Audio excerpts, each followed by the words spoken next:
Hi friends, welcome to WinExcel technology. ഞാൻ ഇന്നിവിടെ Excel ആണ് നിങ്ങളെ പരിചയപ്പെടുത്താൻ. ആദ്യം നമ്മൾ ഈ ടാസ്ക് ബാറിൽ എക്സൽ എന്ന് ടൈപ്പ് ചെയ്യുക. എന്നിട്ട് നമ്മൾ ബ്ലാങ്ക് ആയിട്ട് എടുത്തു. കണ്ടോ? അല്ലാതെ നമുക്ക് ഇങ്ങനെ സെർച്ച് ചെയ്യാതെ എങ്ങനെ എടുക്കാമെന്ന് പറഞ്ഞുതരാം. ഇവിടെ എക്സൽ എന്ന് കൊടുത്തിട്ട് റൈറ്റ് ക്ലിക്ക് ചെയ്യുമ്പോൾ കണ്ടോ, പിൻ ടു ടാസ്ക് ബാർ എന്ന് പറഞ്ഞ ഓപ്ഷൻ ഉണ്ട്. അവിടെ നമ്മൾ ക്ലിക്ക് ചെയ്യുമ്പോൾ ഇത് എന്ത് ചെയ്യും? ഇത് നമുക്ക് താഴെ വന്ന് കിടക്കും. അത് നമുക്കപ്പോൾ എപ്പോഴും നമുക്കല്ലാതെ സെർച്ച് ബട്ടൺ ഞെക്കി സെർച്ചിൽ നമുക്ക് എടുക്കണ്ട. ഇത് നമുക്കല്ലാതെ വളരെ എളുപ്പത്തിൽ നമുക്ക് ഇവിടെ വന്ന് കിടക്കുമ്പോൾ എടുക്കാം. ഇനി ഫസ്റ്റ് ഇത് നമ്മൾ ഓപ്പൺ ചെയ്തു.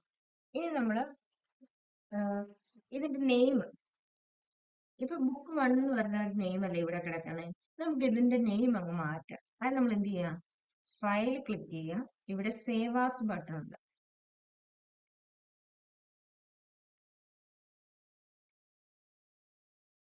ബ്രൗസ് എടുത്തിട്ട് ഫയൽ നെയിം കണ്ടു. ഈ ഫയൽ നെയിം ബുക്ക് 1 എന്നാ. എനിക്ക് വേണ്ട, എനിക്ക് എക്സൽ തന്നെ വേണം.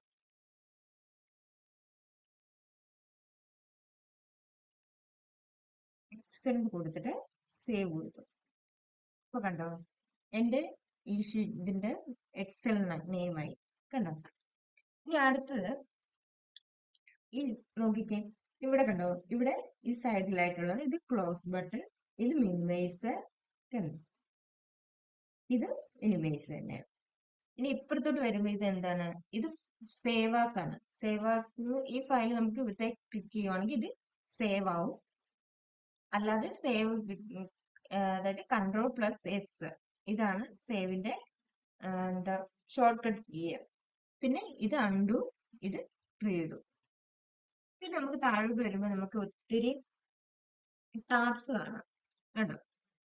ഇവിടെ മുതൽ ഇവിടെ ഉള്ള ആണ് എന്തെന്ന് പറയുന്നത്, എക്സലിന്റെ റിബൺ എന്ന് പറയുന്നത്. ഇത്രയും ഈ ഏരിയ ആണ് എക്സലിന്റെ റിബൺ എന്ന് പറയുന്നത്.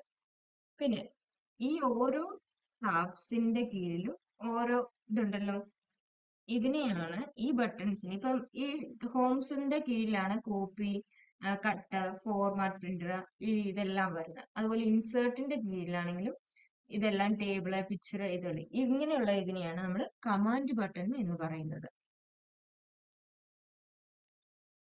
കണ്ട, പിന്നെ നമുക്ക് കണ്ട ഈ ഹോമിന്റെ ബട്ടണിന്റെ അടിയിൽ തന്നെ കണ്ട click board, font, alignment, number, അങ്ങനെ ഉണ്ട്. കണ്ടോ? ഇത് ഒരു വെർട്ടിക്കൽ ഏരിയ ആയിട്ടാണ്. ഉണ്ടോ? അതായത് ഇത് ഇത്രയുമാണ് ഇതിന്റെ ഗ്രൂപ്പ്സ് എന്ന് പറയുന്നത്. ഈ ഫ്ലിപ്കാർട്ടിന്റെ ഇത്രയും ഇതൊരു ഗ്രൂപ്പ്സ് ആണ്, ഇതൊരു ഗ്രൂപ്പ്സ് ആണ്, അലൈൻമെന്റ് ഒരു ഗ്രൂപ്പ്സ് ആണ്, നമ്പർ ഒരു ഗ്രൂപ്പ്സ് ആണ്. അങ്ങനെ ഓരോ ഗ്രൂപ്പ്സുകളാണ്. പിന്നെ നമുക്ക് താഴോട്ട് വരികയാണെങ്കിൽ ഇതാണ് വർക്ക് ഏരിയ. നമുക്ക് എന്തൊക്കെ ടൈപ്പ് ചെയ്യാനും ഒക്കെ ഉള്ളതാണ് നമ്മുടെ വർക്ക് ഏരിയ ആണ്. ഇതിൽ റോ ഉണ്ട്, കോളംസ്, സെൽസ്. ഇതൊരു സെല്ലാണ്. കണ്ടോ? ഇപ്പൊ നമ്മൾ ഈ സെല്ലിന്റെ നെയിം, ഇതിന്റെ സെല്ലിന്റെ നെയിം എത്ര നമുക്കറിയാം. ദേ ഇപ്പുറത്തെ ഒരു ഇത് കണ്ടോ, F8. ഇതാണ് ഇതിന്റെ സെൽ നെയിം. ഞാൻ ഇവിടെയാ ക്ലിക്ക് ചെയ്യുന്നത്. ഇതെന്താണ്? D11. അതിങ്ങനെ ഓരോ സെല്ലിനും ഉള്ള നെയിം നമുക്കിവിടെ മുകളിൽ കാണാൻ പറ്റും. L8. കണ്ടോ?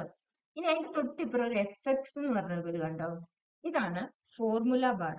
അതായത് നമുക്കിപ്പോ എനിക്ക് ഈ L8 എന്തെങ്കിലും ടൈപ്പ് ചെയ്യണമെന്നുണ്ടെങ്കിൽ ഈ ഫോർമുല ബാറിന്റെ ബട്ടണിൽ നമുക്ക് ടൈപ്പ് ചെയ്യുവാണെങ്കിൽ അത് നമ്മുടെ ആ സെല്ലിൽ നമുക്ക് വരും. അതുപോലെ നമുക്ക് എന്തെങ്കിലും എഡിറ്റ് ചെയ്യണമെന്നുണ്ടെങ്കിലും അവിടെ എഡിറ്റ് ചെയ്യാൻ പറ്റും. അതിനെയാണ് നമ്മൾ ഫോർമുല ബാർ എന്ന് പറയുന്നത്. പിന്നെ ഇങ്ങോട്ട് താഴോട്ട് വരുമ്പോ കണ്ടോ, അതായത് അതായത് നമുക്ക് റൈറ്റിലോട്ട് നീക്കി നമുക്ക് എത്ര വേണമെങ്കിലും കാണണമെങ്കിൽ ഈ ആരോയിൽ ക്ലിക്ക് ചെയ്താൽ മതി. അതുപോലെ ഇപ്പുറത്തെ ആരോയിലോട്ട് ക്ലിക്ക് ചെയ്യുവാണെന്നുണ്ടെങ്കിൽ അത് ഇങ്ങോട്ട് പോകും. അതുപോലെ തന്നെ താഴോട്ട് നമുക്ക് എത്ര വേണമെങ്കിലും സ്ക്രോൾ ചെയ്യാൻ പറ്റും. പിന്നെ നമുക്ക് ഷീറ്റ്, ഇപ്പൊ ഇത് 1 ഷീറ്റ്, എനിക്ക് ഒരെണ്ണം കൂടി വേണം. അതിന് നമ്മൾ ഈ താഴത്തെ പ്ലസ് ഞെക്കുമ്പോൾ അതായത് നമ്മൾ ഇത് കളഞ്ഞ്, ഇതിപ്പോ കണ്ടോ എഡിറ്റിലാണ് കിടക്കുന്നത്. അപ്പൊ നമ്മൾ ഇത് കളയണം. കണ്ടോ? അപ്പൊ ഇവിടെ റെഡി എന്ന് പറഞ്ഞു വരും. അപ്പോഴാണ് നമുക്ക് അടുത്ത ഷീറ്റ് കണ്ടോ, ഷീറ്റ് 2, ഷീറ്റ് 3, എത്ര വേണമെങ്കിലും ഷീറ്റ് നമുക്ക് എടുക്കാൻ പറ്റും. പിന്നെ ഇങ്ങോട്ട് വന്നു കഴിഞ്ഞാൽ ഇത് കണ്ടോ, ഇവിടെയാണ് നോർമൽ. ഇത് നമ്മുടെ നോർമലാണ്. ഇനി ഇത് എനിക്ക് പേജ് ലേ ഔട്ട് കണ്ടോ, 2 പേജായിട്ട് ലേ ഔട്ട് ആക്കാൻ പറ്റും. അത് കഴിഞ്ഞ് ഇതെന്ന് പറയുന്നത് പേജ് ബ്രേക്കിനാണ്. ബ്രേക്ക് ആൻഡ് പ്രിവ്യൂ, അതായത് ഞാനിപ്പോ ആ ഒരു സെല്ലല്ലേ സെലക്ട് ചെയ്തിട്ടുള്ളൂ, അപ്പൊ അത് മാത്രമേ ഇവിടെ വരത്തുള്ളൂ. നമ്മൾ ചെയ്യുന്ന വർക്ക് ചെയ്യുന്ന അത്രയും ഏരിയ നമുക്ക് ഇവിടെ വരും. ഇനി നമ്മൾ ഇനി നമുക്ക് അതായത് ഇവിടെ നമ്മുടെ കീബോർഡിൽ തന്നെ ഉണ്ടല്ലോ അതിന്റെ ടാബ്, നമുക്ക് അതിനനുസരിച്ച് ഇതിങ്ങോട്ട് നീക്കി നീക്കി എത്ര സെല്ലിലോട്ട് വേണമെങ്കിലും നീക്കാൻ പറ്റും. ഇനി അടുത്ത customise quick access tool bar ആണ്. കസ്റ്റമൈസ് ക്വിക്ക് ആക്സസ്, ഇപ്പൊ ഞാൻ ഹോം അല്ലേ എടുത്തേക്കുന്നത്. ഇപ്പൊ ഹോമിനെ എടുത്ത് ക്ലിക്ക് ചെയ്തിട്ട് അടുത്ത റൈറ്റ് ക്ലിക്ക് ചെയ്യുമ്പോൾ കണ്ടോ, high quick access tool bar.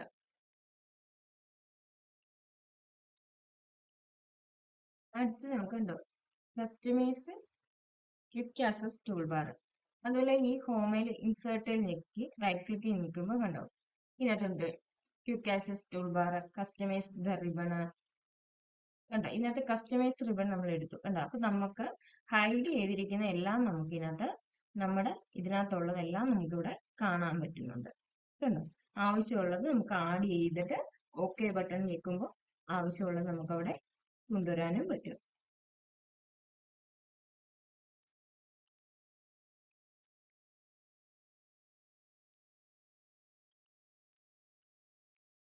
അടുത്ത അതുപോലെ തന്നെ ഓരോ ടാബിന്റെ കീഴിൽ ഓരോ ഗ്രൂപ്പ്സ് ഉണ്ടെന്ന് പറഞ്ഞല്ലോ. അതുപോലെ തന്നെ കണ്ടല്ലോ ഹോമിന്റെ താഴെ ക്ലിപ്പാഡ്, ഫോണ്ട്, അലൈൻമെന്റ്, അങ്ങനെ ഓരോ ഗ്രൂപ്പ്സ് ഉണ്ട്. ഇതിന്റെ ഈ ഗ്രൂപ്പ്സിലും ഈ ആരോ ബട്ടൺ ഞെക്കുമ്പോൾ അവർ ഒരുപാട് ഫീച്ചേഴ്സ് ഉണ്ട്. കണ്ടല്ലോ ഫോണ്ടിന്റെ ഇതാണെങ്കിൽ കണ്ടോ, അങ്ങനെ ഓരോ ഗ്രൂപ്പ്സ് അലൈൻമെന്റിന്റെ ആണെങ്കിൽ തന്നെ കണ്ടോ ഏതെല്ലാം രീതി, അങ്ങനെ ഓരോ ഗ്രൂപ്പ്സിന്റെ കീഴിലും ഓരോരോ ഫീച്ചേഴ്സുകളും ഉണ്ട്. ഇനി അടുത്ത ആക്റ്റീവ് സെല്ല്, അതായത് ഞാനിപ്പോ ഒരു സെല്ല് സെലക്ട് ചെയ്തു, അവിടെ ഞാൻ ടൈപ്പ് ചെയ്തു അടുത്ത സെല്ല് അടുത്ത ഇതിലേ പറ്റുള്ളൂ. അല്ലാതെ ഇപ്പൊ ഇത്രയും പോർഷൻ നമുക്ക് ടൈപ്പ് ചെയ്യാൻ പറ്റില്ല. ഒരു സെല്ല് മാത്രമേ ആക്റ്റീവ് ഉള്ളൂ, ബാക്കി എല്ലാം ക്ലോസ് ആയിട്ട് കിടക്കുന്നത്. അതായത് ഒരു ടൈമിൽ ഒരു സെല്ല് മാത്രമേ നമുക്ക് ഉപയോഗിക്കാൻ പറ്റത്തുള്ളൂ. ഇനി കണ്ടല്ലോ ഹോമിന്റെ അണ്ടറിൽ കട്ട്, കോപ്പി, പേസ്റ്റ്, ഇൻസേർട്ടിന്റെ ആണെങ്കിലും പിന്നെ ടേബിള്, പിക്ചർ, ഡ്രോ ചെയ്യാം. നമുക്ക് ആവശ്യമുള്ള ഡ്രോ ചെയ്യാം. പേജ് ലേ ഔട്ട് ഉണ്ട്, മേർജിന് കണ്ടോ, ഫോർമുലാസ്,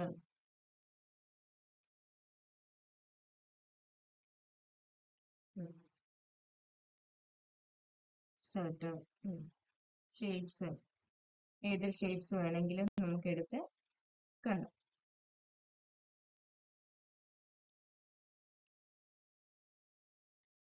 ഇതെല്ലാം എല്ലാവരും ട്രൈ ചെയ്ത് നോക്കുക. Thanks for watching.